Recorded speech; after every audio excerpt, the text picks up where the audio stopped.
how you view money will affect how you view everything. How you view money will shape how you view God, yourself, others. And Jesus, he says as much in the Sermon on the Mount. He says, do not store up for yourselves treasures on earth, where moth and rust can literally consume, where they can eat it up, or thieves can break in and steal, but store up for yourselves treasures in heaven, where moths, rust, thieves can't get to it. And then the big thing here is why? Why do we need to store up our treasures there? He explains it this way. He says, for where your treasure is, there your heart will be also. It's a stunning statement. In fact, when you first read it, you think, Jesus, I think you got this backwards. Don't you mean to say where your heart is, there your treasure will be also? Where who you are and what you love, that's where you're going to put all your treasure. That's where you're going to put your money. Isn't that what you mean? And Jesus is like, no, that's not what I mean. I mean where your treasure is, there your heart will be also. That where you put your money, that's where your heart's going to go. That's where you're going to find your identity. That's where you're going to love that thing. That your treasure tethers itself to your heart. It drags you along. So if you want to change your heart, Jesus says, you need to change where you put your money. That with every dollar you give to Target or American Airlines or that $5.29 for your kids or Amazon or to God, you're tying a little piece of your heart to that. Like I said, it's a stunning statement. And then at the end of his section on money, he drops this bombshell on us. He says, you cannot serve both God and money. That you can't let money rule your life, tell you where to work and where to live and where to go to school and where to go to vacation and who to spend time with. You can't let money do that and love God. It doesn't work that way. If you serve and love money, you will grow to hate God. You'll hate him.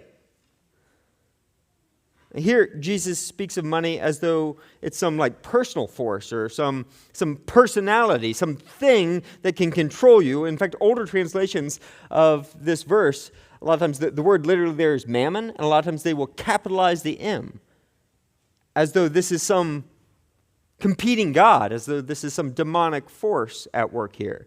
You can't serve, you can't worship, you can't love this thing called money, this God of the age, and love God.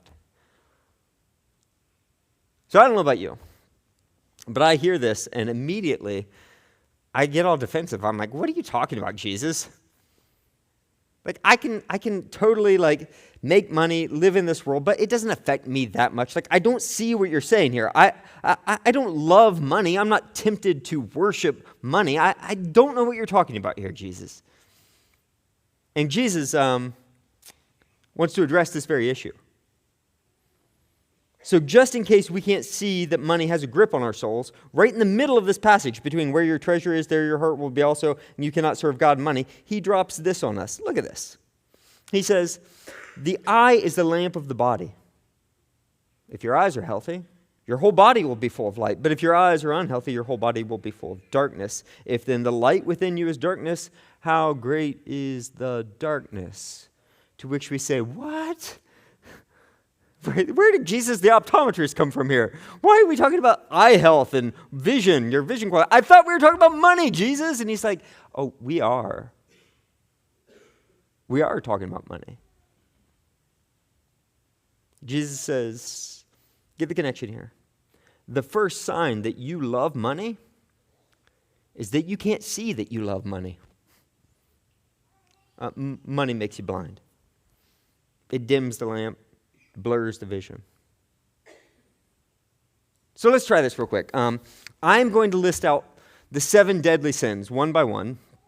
And I'm going to do that. When you hear one that you personally have struggled with deeply, I want you to raise your hand high, okay? What? Okay. We're not going to do that. But imagine we're doing that, right? I'm going to make a guess. But it is an educated guess, educated by like 20 years of like walking alongside people, being a pastor, experiencing the types of struggles they have, okay?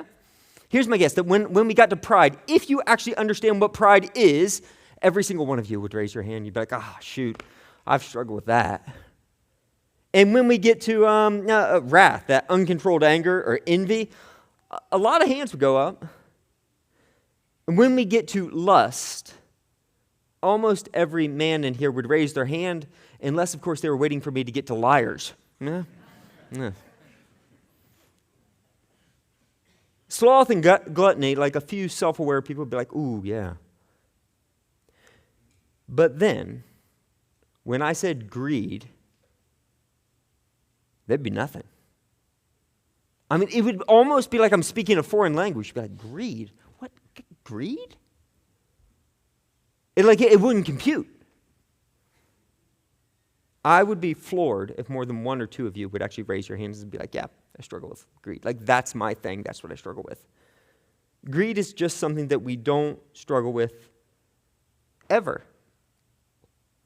In fact, in the 20-plus years as a pastor, I have met with thousands of people who struggle with pride, envy, lust, all anger. Thousands, hundreds and thousands of people in every one of those categories. And I have only met one person ever, who told me, you know what? Greed is the thing that gets me. I really struggle with greed. Now let's reflect on this for a minute. We live in the wealthiest county, in a wealthy state, in the wealthiest country, in the wealthiest era of world history ever. I can almost not put enough superlatives on how wealthy we are. We collectively have more disposable income than any other people, in any other time, in any other place, in all of human history. So tell me, how is it possible that we could be so unbelievably wealthy, we could have more money and spend more money on ourselves than any other people in any other time, in any other place, and yet none of us seems to struggle with greed? How's that possible? Jesus says, money makes you blind. Dims the lamp, blurs the vision. And the first sign that you love money is that you don't see that you love money. So that's a problem. It's a lot easier actually to see it in other people. When we were first married, we lived in this back house on this multimillionaire's property, and we were like the help. And this woman, she had her first marriage, she had been married to an oil tycoon and was worth just bazillions. But then they got divorced, and she's worth a lot less now, but still had like what we would all say is like stupid wealth, obscenely wealthy. Like literally, her guest bathroom had like gold-covered faucets, like gold, on your faucet. She had throw pillows that were covered in like $400 per square yard silk cloth. My favorite is she'd come home from dinner and be like, oh, I've got some leftovers. Will you feed this to the dogs? I'd open it up. I'm like, this is filet mignon. I'm like, I'm actually wishing I could eat the dog food right now. What is this? But get this. Every once in a while, she would invite us to go over to one of her friends, or she would be heading off to one of her friends, and she would say to us, let's go see how the other half lives.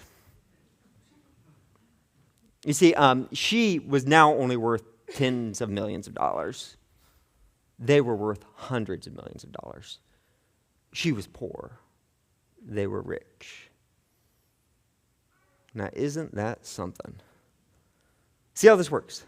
This is what money does. It blinds us. It distorts our view of reality. And this is just one small example, but I bet if we sat around and tried to brainstorm a little bit, we could see how money could distort everything, how it distorts how we view God, ourselves, and others, which makes one ask, which makes me wonder, am I blind? Are you blind too? What are we not seeing right now? What if money is distorting how we view God, ourselves, and others, and we just cannot see it? So last week, the teacher of Ecclesiastes suggested that before you enter into the house of God, you should watch your feet, watch your steps. And it was a metaphor. Walking is a metaphor for how you live your life, that there's a practice of self-examination. You should examine your life before you enter into God's presence and try and hear from Him.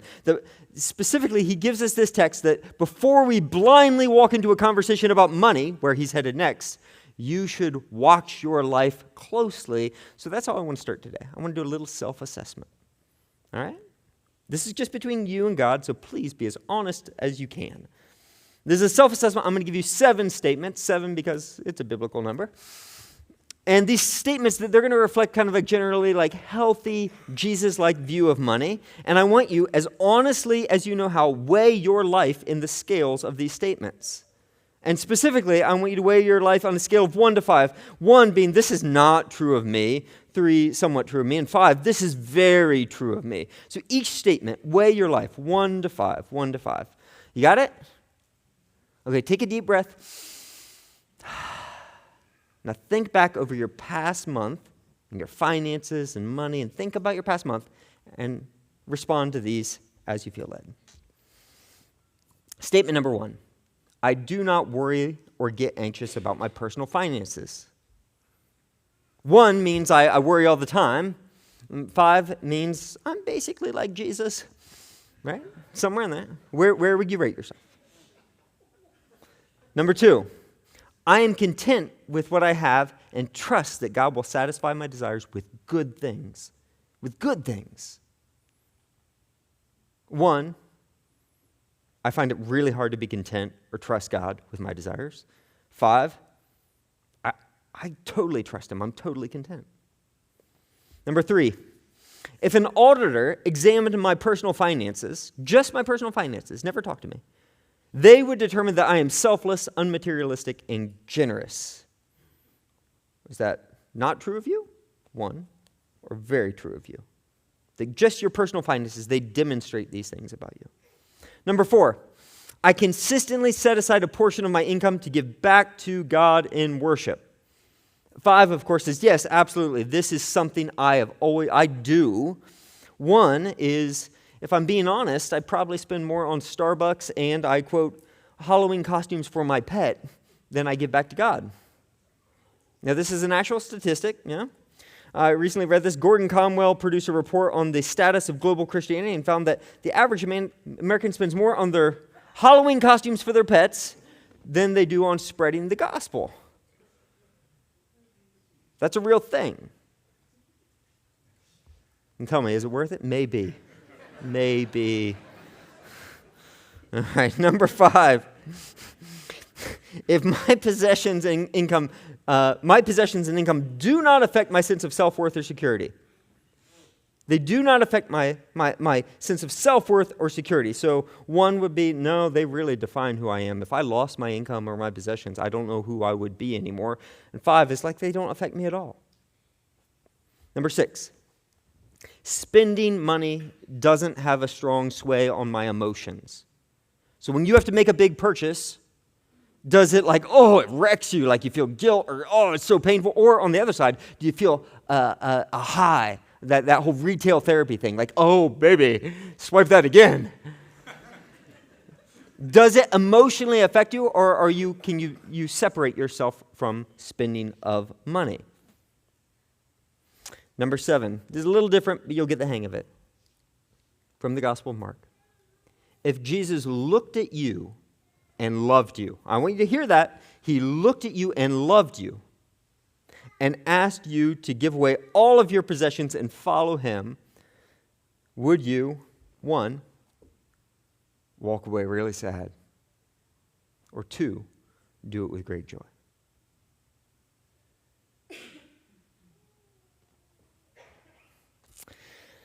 I want you to slow down. Pay attention. What do you think God wants you to notice in your answers? What does your response say about your relationship with God? Now that you've paid attention to your feet, you've watched your life, let's hear from the Word of God.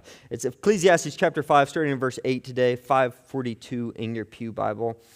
Ecclesiastes chapter 5, starting in verse 8. And here, the teacher of Ecclesiastes is going to pick up right where he has been for a long time. He's searching everywhere under the sun, looking for something to like fill that void in his soul, soothe the ache, something that's going to satisfy, that's going to give him the good life. And in his day, not unlike ours, people assumed that the answer was money. They assumed that if I only had more money, then my life would be good. Then I wouldn't be so anxious. Then I would really enjoy life. Then I could fix what's broken in our world. If I just had more money. And in his day, not unlike ours, people assigned to money God-like attributes. Except back then it was a little more like on the nose, in your face. Like the neighbors of the Israelites, the other people groups around them, literally worshipped gods of money and wealth. So today, the teacher is going to disabuse us of any idea that money is the answer to any question that we're asking of worth. It is not the answer. He's going to give us some corrective lenses so that we can begin to see what money is and what it does. What it is and what it does. So the text begins like this. Watch where he starts. He says, "If you see the poor oppressed in a district, and justice and rights denied, do not be surprised at such things. For one official is eyed by a higher one, and over them both are higher still. The increase from the land is taken by all. The king himself profits from the fields." So watch where he's starting here. He's saying money distorts the way we view one another. It makes us see people as a means to an end, which then inevitably creates systems that dehumanize people, systems that systematically impoverish and oppress people. So here's the scene. You're living in an agrarian society. You're a farmer. Pretty much everybody you know is a farmer, except and you live off whatever you get out of your field. But there's this official over you who he really wants a piece of your profit. And there's an official over this official who wants a piece of his profit. And there's an official over the official's official who wants a piece of his profit. And this goes on and on all the way up to the king. He wants to make profit on your fields too. So systematically, through everyone just trying to get their little piece of the pie, they're systematically impoverishing those who are at the bottom of this, who are actually making the profit. Now, appreciate the irony here. These leaders are put in place to ensure justice, give protection, guarantee human rights, help people flourish and prosper. But instead, they are systematically impoverishing and oppressing people. So as soon as our leaders figure out that they can use their position to enrich themselves, the system itself breaks down. Like nobody's trying to oppress and impoverish people. Nobody's trying to do that to you. It just kind of happens. It just kind of happens. So the teacher says, don't be surprised when the very system that's created to help you love your neighbors starts to systematically impoverish and oppress your neighbors, because money does that. Money creates systems that dehumanize people. So the teacher here, he's talking about government, but the same is true in the corporate world. So big business isn't trying to destroy our humanity by creating systems that impoverish and oppress. That's not their goal. They're just trying to make a profit on that Halloween costume for your dog. And it's really hard to make a profit on that thing. You can't pay someone a lot of money to do that. You got to have it made in Cambodia in a sweatshop where 15-year-old girls are trucked there and they have to work 15 hours a day. I've been there. I've seen it. That's where you have to make it in order to turn a profit on that thing. So they're not trying to create this system of modern-day slavery. It just happened. It just happened because that's what money does. When money becomes the goal, people become a means to an end. When money becomes the goal, people become a means to an end. So I recently heard, not so serious, a funnier illustration of this. Michael Pollan, who is like that professor, food guy, food historian, I don't know, you might know him. Michael Pollan, he was telling the story, that the history of caffeine, of all things. And he said, there's an origin story to the coffee break. So get this, in Denver, Colorado, there was a factory called Wigwam Weavers. And they made these really intricate neckties for men. But then World War II hit, and all the men who worked in the factory got sent off to war, all of them. So suddenly they had to backfill that, and they tried to hire all these old guys who weren't drafted for the military, but those guys, they just couldn't pull it off. Like, they couldn't keep the quality levels high. So they got rid of them, and they hired all these women. And these women could do amazing work, really intricate detail. They're like, this is perfect, but there's a problem they kept facing. The women did not have the stamina of the young men. They could only work for 4 or 5 hours. So the owner called a big meeting. He was like, what do we do? Like, you guys are doing great work, but it's just not enough. Our production levels are way too low. And the women said, give us a coffee break. Give us a break. Let us drink give us some coffee, maybe some snacks. We'll chit-chat. There you go. And so he did, and their productivity soared. In fact, so high that companies all over America started copying that, started giving you a coffee break. Now, get this. The reason for the coffee break isn't so that people can flourish. That's not the reason. It allows people to flourish a little bit so that they can make a profit. See how that works? This is what money does. It turns things upside down. Enjoying life together becomes a productivity strategy. People become a means to an end. Letting you enjoy a cup of coffee and chit-chat with your friends is merely a way to get more out of you. That's what money does. Verse 10. Whoever loves money never has enough. Whoever loves wealth is never satisfied with their income. This too is meaningless. Money makes big promises. I'm going to make you happy. I'm going to give you the rest that you're really looking for. I'm going to make you safe. I'll take care of you. I'll give you friends. I'll make you feel like a better person. Just serve me. Just obey me. Just trust me, and I'll give you what you're really looking for. You see, money makes these big, big promises. But the teacher says, money's a liar. Money cannot fill the void in your soul. It can't soothe the ache. It cannot satisfy. It claims to give you what God alone can give you. And this is why the Apostle Paul in Colossians 3:15, when he talks about greed, he says, greed, which is idolatry. That love of money is to put money in the place of God, is to assign God's attributes to money, and that is idolatry. It's a false god. Money tries to take the place of your God in your life, and in many ways it seems God-like, but money is a horrible god.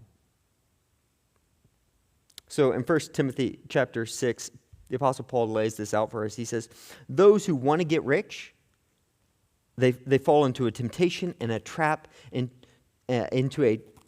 into many foolish and harmful desires that plunge people into ruin and destruction. It's a temptation. It's a trap. It'll plunge you. It'll ruin you. And then famously, 1 Timothy 6:10, for the love of money. When you give money your heart, when you trust money, when you think money can do what only God can do, when you believe in money, for the love of money is a root of all kinds of evil. Some people eager for money have wandered away from the faith and pierced themselves, literally impaled themselves with many grief. It's the image of someone like stabbing themselves for the sake of money. They've ruined their marriage. They've scarred their kids. They've ruined their health. They've ruined their relationship with God. They've lost their life. You see, money makes big promises. Money's a liar. As goods increase, so do those who consume them. And what benefit are they to the owners except to feast their eyes on them? Here, money, it distorts your vision. It distorts how other people view you and even how you view your money here. So this is in the ancient Near East. If you have wealth, the way you demonstrate your wealth is with a feast. It's with a feast. But here's the deal. The more money you have, the bigger the feast is, the more friends you suddenly have. So literally, the more money you have, the more you just get to sit around and watch other people literally consume all of your wealth. That's how it works. So what does your wealth actually get you? It gets you an opportunity to sit back and watch all of your new friends consume your wealth, the whole time wondering, are they really my friends or do they just love my wealth? Verse 12, the sleep of a laborer is sweet, whether they eat little or much. But as for the rich, their abundance permits them no sleep. So money, it promises peace. It promises true rest while it actually fills you with anxiety.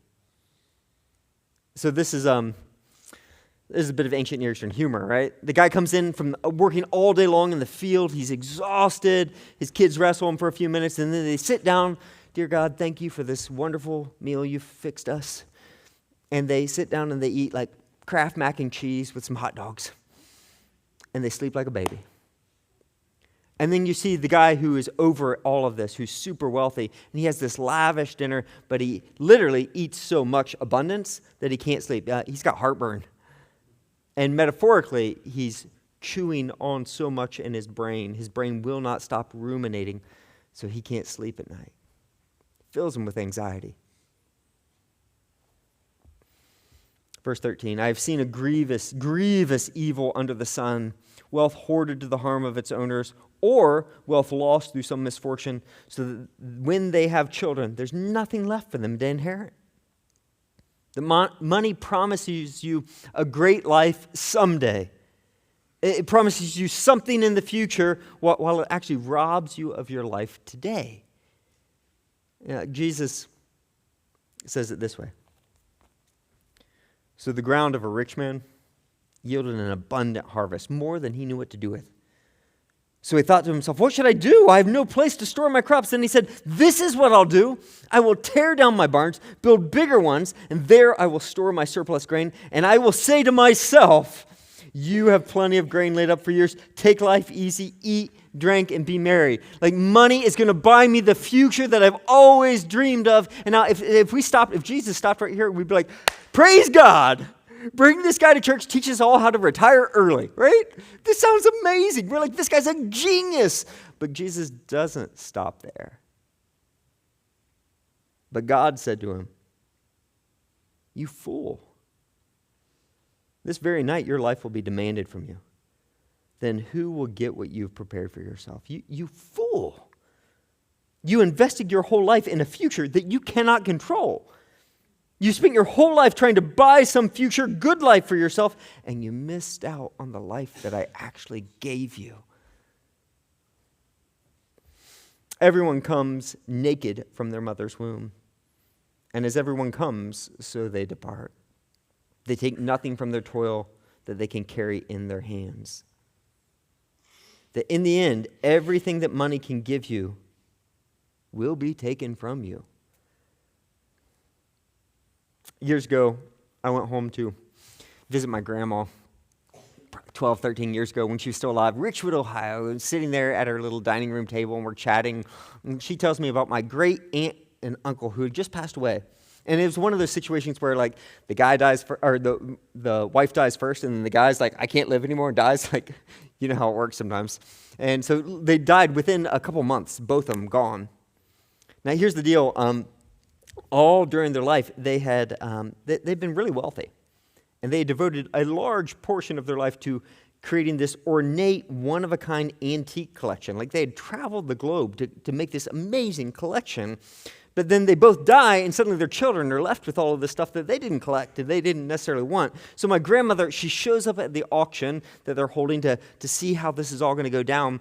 And this is what she said. She said she pulled up into their driveway and saw their driveway filled with these folding tables, these plastic folding tables. And everything that they had collected for their life, everything they'd spent their entire life, millions of dollars, their whole life collecting, like these rare artifacts, were laid out on the tables like some type of trashy yard sale. And here's the thing that really stood out to her. She was like, right next to like this vase that they went to Argentina to bring back, literally, would be a lamp that they had picked up for $10 on super sale at Walmart. Right next to, literally, a jar of peanut butter that was unopened that they had purchased. Their lifetime collection, a trashy yard sale. Eventually, everything you have will be taken away from you. The things that you worked so hard to get, protect, and defend will end up piled up on a folding table and sold next to a jar of peanut butter and a lamp from Walmart. That's your life. This too is a grievous evil. As everyone comes, so they depart. And what do they gain since they toil for the wind? Chase after the wind, can you catch anything? All their days they eat in darkness with great frustration, affliction, and anger. Hear this. He says, money is a terrible God. It will promise you heaven while it drags you to hell. It'll promise you heaven while it drags you to hell. But then just as quickly as he says that, he makes this radical shift. And if you've been following along the book of Ecclesiastes, you're not too surprised by this at this point. He says, but you don't have to live that way. You don't have to treat money like a god. There is another way to view money and to live with money, and it's this, verse 18. But this is what I have observed to be good. This is what God intended, that it is appropriate, literally beautiful So this is the same word when we talk about God makes everything beautiful in its time. It is beautiful for a person to eat, to drink, and find satisfaction in their toilsome labor under the sun during the few days of their life God has given them, for this is their lot. Check out that word. Verse 9. Moreover, when God gives someone wealth and possessions and the ability to enjoy them, to accept their lot and be happy in their toil, this is a gift of God. They seldom reflect on the days of their life because God keeps them occupied with gladness of heart. Do you hear the difference here? There's a life that is a grievous evil where money is your God, and there's a life under God that is filled with gladness of heart. And the difference has something to do with your lot in life. Your lot in life. So this language, I love this language. This is the book of Joshua. The Israelites, God leads them into the promised land. And there are 12 tribes of Israel where they literally cast lots, which is like rolling dice or something like that. They pray to God, how do we divide this thing up? And God tells them, this is how I want you to divide up the promised land. Each tribe gets a section, a portion of the promised land. And then each tribe then comes in themselves and they gather all the families and say, each family gets a portion of that section that God gave our tribe, so that your family gets a particular lot, literally a physical piece of property, a lot. And that lot becomes your lot in life. So remember, these are newly freed slaves. They've never owned anything except maybe the clothes on their back and a few sheep. And now suddenly God says, this property, this piece of property is yours. It's a gift. So now your family, you can do whatever you want with that thing. But here's the deal. Your lot is to stay with your family forever. You can't permanently trade lots. You can't move the boundary markers. You can't sell it. You can't change. That is your lot. And if you ask, why? Why? If you gave it to me, why can't I sell it? Well, God says, Leviticus chapter 25, verse 23, the land must not be sold permanently because, here's the deal, the land is mine. You reside in my land as foreigners and strangers. It's mine. I'm letting you live. I'm letting everything that you think is yours is actually mine. But I'm going to let you use it for a time. But there's a beginning and an end to that. I'm going to eventually take you home, and you're no longer going to own it. Someone else is going to own it. But indefinitely, forever, that is mine. Everything that you think you have, you're just a steward of it.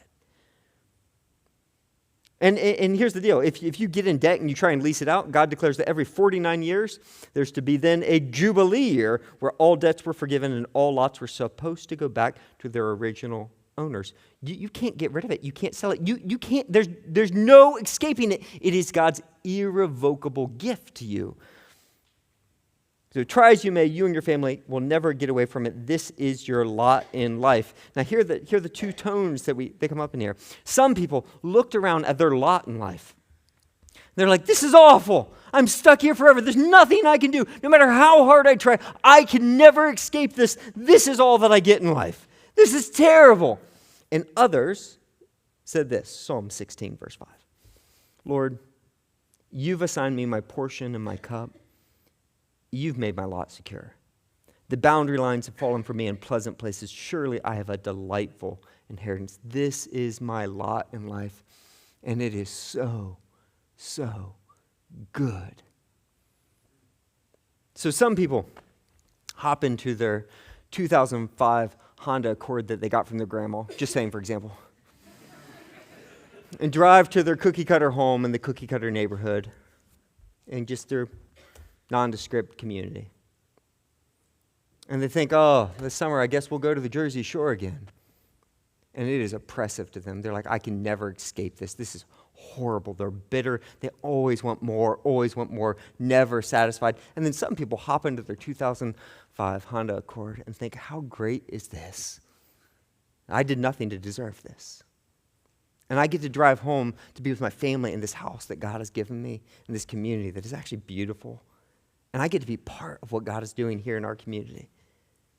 And they are filled with awe and gratitude. Now, do you hear the difference? Grievous evil, gladness of heart, same circumstances. Outwardly, they look the same. Is it, oh, it's my lot in life, or, man, this is my lot in life. That's the difference. How you view money will affect how you view everything It's going to affect how you view God. It's going to affect how you view others. It's going to affect how you view yourself. And it has something to do with your lot in life. Can you accept it or not? Do you receive life as gift or not? So what do we do with this? Jesus and the teacher, they just told us a whole bunch of stuff. What do we actually do with this? I want to start, there's some preliminary work that I think there are some things we need to get to as a church, who we want to be. But before we get there of like, this is where we want to be, I think we need to talk about like just reality. The fact is some of you, I've been talking about how much we are tempted to love money, and you're sitting there thinking, I don't love money. I hate money. I see that it's a God, and it's a terrible God, and it's destroying me. I'm in debt, whether it's something you did, bad decisions, or something that was done to you. You're like, I can't get out from it. I hate it. And your finances are a wreck, and it's destroying your life. Many of us have been there. If this is where you're at, let me say, we want to walk alongside you. You don't have to do this alone. So our care team has pulled in people who are really good at walking alongside people, helping them get out of those like ruts, make better decisions, dig out of financial debt, figure out a way to move forward. And some of you can't even pay your bills right now, and we want to find a way to walk alongside you so that you can get to a place where you can not only pay your bills, but you can be generous and share with others. That's where we want to help you. And so we have systems in place. If you need help right now, we do have some classes coming out after Easter, Lord willing. But right now, so you can email care@newstorychurch.life, and we'll help you take those first steps to dig out of that hole. But for some of you, that doesn't so much apply. It's just you still are in the category of blindness. And we just need to raise our awareness. We need to become aware of like how money is actually shaping our souls. So I just want to put last week and this week together. We need to listen. The Hebrew word shema. We need to listen so that we can see. We need to listen so that we can see. We need to listen to what God's word says. We need to listen to our own lives. We need to listen to what Jesus says so that we can see how money is affecting us. And so there's lots of ways you can do this. I'm not going to necessarily prescribe a certain way, but if you've never actually done a word study on money in the scriptures, you should. It's got a lot of stuff to say about money, a lot. Or if you've never sat down and thought, Jesus is the example of like the life that is truly life, the good life. He is what we are called to be. And he was utterly poor, basically homeless. If you've never wrestled with how Jesus deals with money, maybe you should. Or more practically, some of you are like, yeah, I've done that. And you need to take the next step. Maybe you need to start thinking about that whole thing about how money systemically oppresses and impoverishes people. Maybe you need to start looking at your own finances and say, hey, what am I buying right now? What am I doing right now with my money? What am I doing at my work that is unintentionally, not intentionally, but unintentionally creating systems that dehumanize people? Maybe I should spend some time thinking about that. Now, if none of that makes sense to you, you're like, no, I got all that down, then I have something for you. I want you to go on a missions trip to Chiquimula, Guatemala. And I want you to become friends with a mom, a dad, or a kid who lives on less than $5.50 a day. I want you to become friends with someone who lives on less than what you and I spend on Starbucks in an average day. Because when you see that, you see yourself, and you can't unsee that. When we get awareness, when we get out of like this triage of like the wreckage of our finances, and we grow in awareness, then God calls us to these two huge practices that the church has practiced in a manifold ways over the years. One is just practicing gratitude. This is that part about accepting your lot in life. It's amazing if we would just learn to practice the simple prayer. You ready? Thank you. Every day, you look at what God gives you, and you just say, thank you. Yes, God deserves it, absolutely. He is a good God. Every good and perfect gift comes from God the Father, James tells us. So yes, he deserves it, but also it will transform you. If you just look at God, realize what he gives you, your health, your house, your life, your relationships, and you just take time to say thank you. Now, there's lots of structures on how you can do that. You can journal it. You can do different practices. You can remind yourself of the ways that God has blessed you down through the past. I'll leave it to you to figure that out. But practice gratitude. And the second thing is practice generosity. To go back to what Jesus taught us, where your treasure is, there your heart will be also. That when we put our treasure in things that are about God and other people, then our heart will follow that and we will love God and other people. That we are to invest our money in the things that will bind our heart, tether our hearts to the love of God and to the love of others. That with every dollar we give away to a selfless purpose, every dollar we give away for the sake of others or for the sake of God, we are binding our heart to God and His purposes, and we are loosening the grip of the God of this age. That's why we do it. Every gift given in faith is a proclamation. The world is not my home. My citizenship is in heaven. Christ is my treasure. His love is better than life. I will seek first the kingdom. I'm no longer a slave. I'm no longer going to live in fear and insecurity because He is my shepherd. The Lord is my shepherd. I shall not want. And my heart belongs to Him.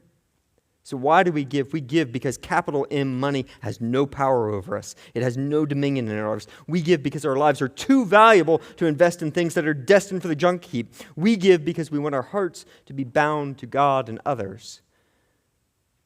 Now, how practically does this work out? Well, for at least 5,000 years, at least since the time of Abraham, it's been practiced in something called the tithe. There's both Old Testament and you see it rolling straight into the Christian era. The way that people bound their hearts to God was through a spiritual discipline called tithing, which literally means tenth. That historically, down through the ages, people would set aside a tenth of their income, the first portion of their income, and they would give it back to God as acknowledged that everything I have is actually yours anyways. It's yours, and you let me steward this, and I'm going to give this to you to bind my heart to you. Now, some of you, you've never heard this, and you're like, 10%, holy cow! And others, you're like, 10%? Yeah, I've got lots of freedom. So let me say there's an upside to tithing, and it's this. It sets a standard, right? Historically, down through the ages, this is what Old Testament and New Testament, what Christians and Jews gave. 10% they set it aside to give to God. Now this gets a systematic, every time I get something, I'm going to set it aside to God because it's His, and I'm just going to bind my heart to God with each and every time I give. That's the good part. The downside of tithing is that it can create legalism. It can just create another false God. It can make you think that God owes you, which He doesn't. He owns everything. Or if you're ultra wealthy, 10% might not be that much. So the person who makes $5.50 a day, if they give 55 cents, that's huge. That is sacrificial. And if Elon Musk gives 10% of his income, last I counted, he's still got hundreds of billions of dollars to spend. More than all of us could spend in a lifetime. So the New Testament actually doesn't make tithing the standard. It makes it the minimum. When the New Testament speaks of giving, it talks of sacrificial giving. So if you want to know what Jesus thinks of giving, Mark chapter 12, there's a bunch of people giving their money, making a big deal of it at the church, and then this one poor widow comes up and puts 2 pennies in the offering pot. And Jesus stops everything and says, hey, truly I tell you, this poor widow has put more in the treasury than all the others. Stop what you're doing. You want to see generosity. Look at this woman. They gave out of their wealth, but she gave out of her poverty, put in everything, all that she has to live on. Like this widow gets it. Money is not her God. She does not trust in money. She's entirely put herself into the hands of God. She gets it. Because where your treasure is, there your heart will be also. If you want your heart to be with God and others, you got to send your money. Let's pray. Father, I pray that you would be gentle with us. Money is so triggering. It pulls all of our defenses and it blinds us, and we so get our identity and ourselves caught up in this, Lord, and we want to be free. We want to be generous. We want to be like you. But God, be gentle with us. Reveal what we can handle. Show us how to use this great privilege that you have made us. You've given us this wealth to steward it for your kingdom, for your name's sake, Lord. I pray that we would be up to that challenge. I pray that you would show us how to demonstrate to the world a gratitude and a generosity that reflects you and your goodness to us. I pray this in Jesus' name. Amen.